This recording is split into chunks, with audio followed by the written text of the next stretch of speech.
Pasca terjadinya kecelakaan maut antara mobil Fortuner dengan dua sepeda motor, aparat kepolisian masih mendalami kejadian tersebut.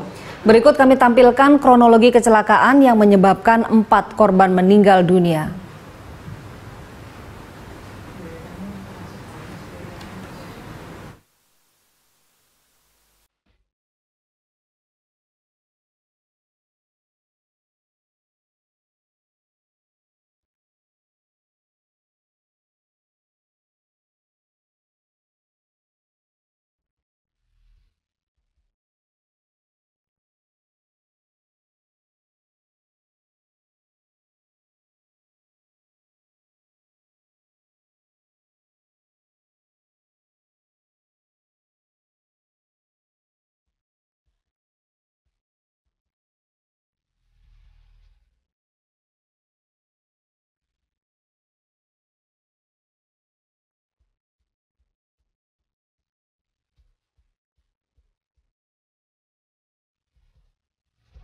Tersangka penculikan dan pembunuhan bocah SD tiba di Mapolresta Depok, Jawa Barat dengan tangan diborgol. Tersangka Begeng langsung menjalani pemeriksaan. Dengan pengawalan ketat dari kepolisian bersenjata lengkap, tersangka penculikan dan pembunuhan siswa SD ini tiba di Mapolresta Depok. Tersangka ditangkap di rumahnya di wilayah Lubang Buaya Cipayung, Jakarta Timur. Saat penangkapan, polisi menemukan korban, seorang anak berusia 7 tahun dalam keadaan meninggal. Selain tersangka, polisi juga mengamankan sebuah motor yang digunakan tersangka untuk menculik korban. Tersangka langsung dimasukkan ke ruang gelar perkara untuk menjalani pemeriksaan. Jamaluddin, siswa SD di Depok, menjadi korban penculikan pada Sabtu kemarin. Ia ditemukan tewas di sebuah rumah di wilayah Lubang Buaya Cipayung, Jakarta Timur.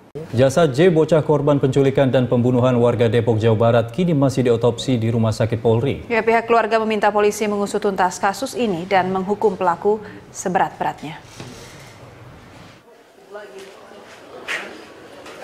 Setelah sehari sebelumnya dilaporkan hilang, J, bocah berusia 7 tahun korban penculikan, ditemukan tewas di sebuah rumah di wilayah Lubang Buaya Cipayung, Jakarta Timur. Jasad J ditemukan di dalam kamar mandi rumah milik Januar Arifin alias Begeng. Polisi pun langsung menggelandang Begeng ke Polresta Depok. Zubaidah, ibu korban, tak henti-hentinya menangis mendengar kabar duka dari polisi tersebut. Sementara Neneng, kakak korban, juga terlihat syok dan tidak henti-hentinya menangis. Rumah keluarga korban di Jalan Haji Asmawi, Beji, Depok, Jawa Barat ini pun mulai didatangi kerabat yang melayat. Zubaidah, ibu korban, mengaku tidak menyangka peristiwa penculikan ini merenggut nyawa putranya yang masih duduk di bangku kelas 1 sekolah dasar itu. Ia juga mengaku tidak mengenal tersangka yang kini sedang diperiksa polisi. Zubaidah berharap pelaku mendapatkan hukuman seberat-beratnya. Aja udah matiin anak saya yang tidak berdosa, Bapak. Hukum mati aja, Bapak. Saya nggak ikhlas, Bapak. Sementara saat diperiksa di Mapolresta Depok, tersangka Januar Arifin alias Begeng mengaku tidak menculik dan membunuh korban. Menurut Arifin, aksi penculikan itu dilakukan 2 orang yang tidak dikenalnya yang juga mengancam akan menembak dirinya. Ia hanya mengaku menjemput korban di kawasan kampus Universitas Indonesia dan langsung membawa korban ke rumahnya di kawasan Jakarta Timur. Begeng juga menyangkal membunuh korban. Terus kenapa diculik? Saya nggak tahu. Kok nggak tahu? Bukan saya. Terus siapa yang nyulik? Ada yang lain. Bisa meninggal? Saya nggak tahu. Bisa meninggal kenapa dia? Diapain? Nggak ada apa-apain. Saya nggak tahu. Kenapa bisa di tempat abang? Ya karena saya diancam juga. Diancamnya gimana? Diancamnya kalau antu anak harus dibawa ke rumah. Tapi kamu culik anaknya? Enggak, saya yang nyulik. Siapa Bukan saya yang nyulik. Siapa yang bawa? Nggak tahu saya juga. Kini polisi masih menyelidiki dan mencari keterangan lebih lanjut untuk mengungkap kasus penculikan dan pembunuhan anak ini. Sementara jasad korban setelah menjalani otopsi di Rumah Sakit Polri akan segera diserahkan kepada pihak keluarga untuk dimakamkan. Ahmad Fauzi, Berita 1, Depok, Jawa Barat. Usai menjalani otopsi di Rumah Sakit Polri, Kramat Jati, Jakarta Timur, jenazah korban penculikan dan pembunuhan dibawa pulang oleh keluarganya. Keluarga berharap pelaku dihukum maksimal sesuai dengan hukum yang berlaku. Jenazah dibawa pulang keluarga ke rumah duka di Beji, Depok untuk disemayamkan. Rencananya usai disemayamkan di rumah duka, jenazah J akan dimakamkan di kampung halamannya di Garut, Jawa Barat. Sementara paman korban berharap pelaku dihukum sesuai dengan perbuatannya. Sebelumnya J, anak kelas 1 SD diculik dan dibunuh begeng di rumah pelaku di Kelurahan Lubang Buaya, Kecamatan Cipayung, Jakarta Timur. Tindakan penculikan terkuak setelah orang tua J melapor ke polisi karena anaknya tak kunjung pulang dari sekolah pada Sabtu 6 Februari. Yang pasti nggak pernah ada hubungan apa-apa.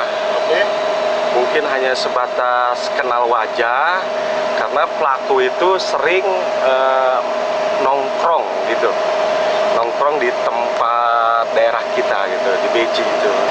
Ya rencana insya Allah kita akan makamkan di daerah Garut.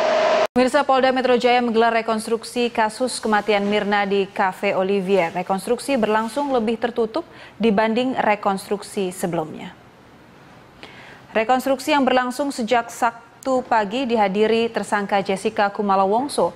Berbeda dengan rekonstruksi sebelumnya, para wartawan tidak diperbolehkan masuk ke dalam halaman Cafe Olivier oleh pihak manajemen Grand Indonesia. Wartawan hanya diperbolehkan mengambil gambar dari luar pagar. Cafe Olivier menutup jendela dengan kain. Di sekitar kafe juga dikelilingi tanaman dan jumlah anggota Polda Metro Jaya pun lebih banyak dari rekonstruksi sebelumnya.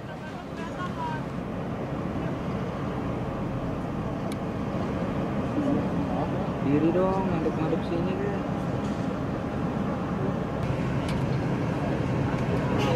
Ya apa baris? Apa baris?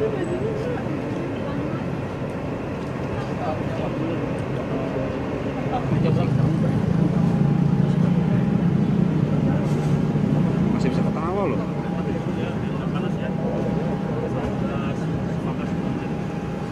Tersangka kasus tewasnya Wayan Mirna Salihin, Jessica Kumala Wongso menjalani rekonstruksi di Cafe Olivier Grand Indonesia, Jakarta Pusat. Untuk mengetahui perkembangan proses rekonstruksi, kita bergabung dengan reporter Sadrina Evanalia dan juru kamera Rio Cornelianto serta pilot drone Rizky Andrianto langsung dari Grand Indonesia.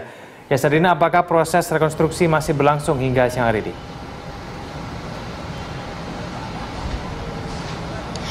Egan, proses rekonstruksi atas kasus kematian Wayan Mirna Salihin setelah meminum kopi di Cafe Olivier Jakarta Pusat ini masih terus dilangsungkan.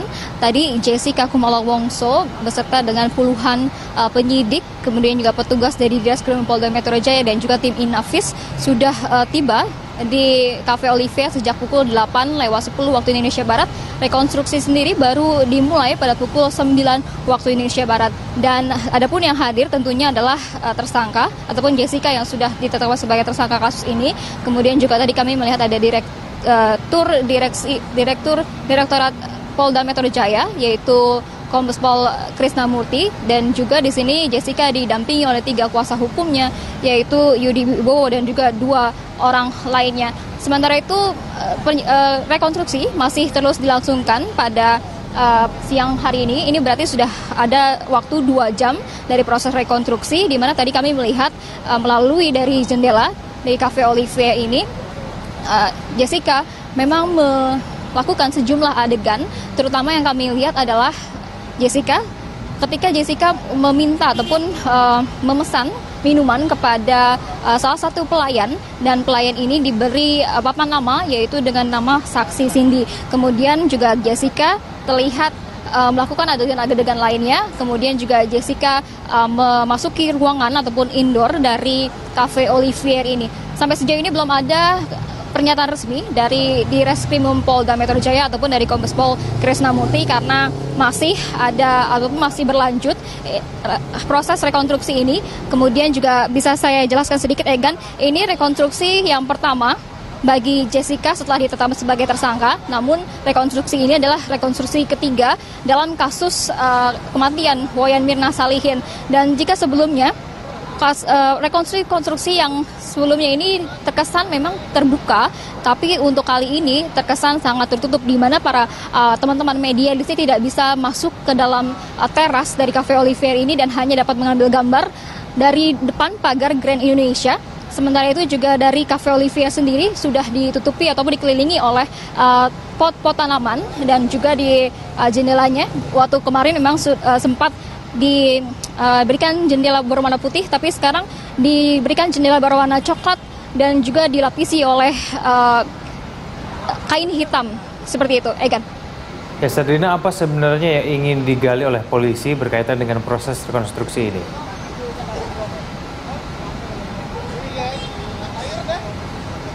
Ya, rekonstruksi dilakukan untuk pertama kalinya ketika Jessica Kumala Wongso sudah ditetapkan sebagai tersangka. Untuk pertama kalinya ini Direskrim Polda Metro Jaya membutuhkan rekonstruksi lanjutan karena keterangan-keterangan dari Jessica Wongso ini tidak konsisten ataupun berubah-ubah dan tidak sesuai dengan fakta-fakta yang didapatkan oleh Direskrim Polda Metro Jaya. Salah satunya adalah alat bukti dari CCTV. Kemudian dari rekonstruksi ini memang dilakukan adanya dua versi, yaitu versi pertama adalah versi dari Jessica Kumala Wongso dan juga versi kedua dari versi penyidik Direskrim Polda Metro Jaya.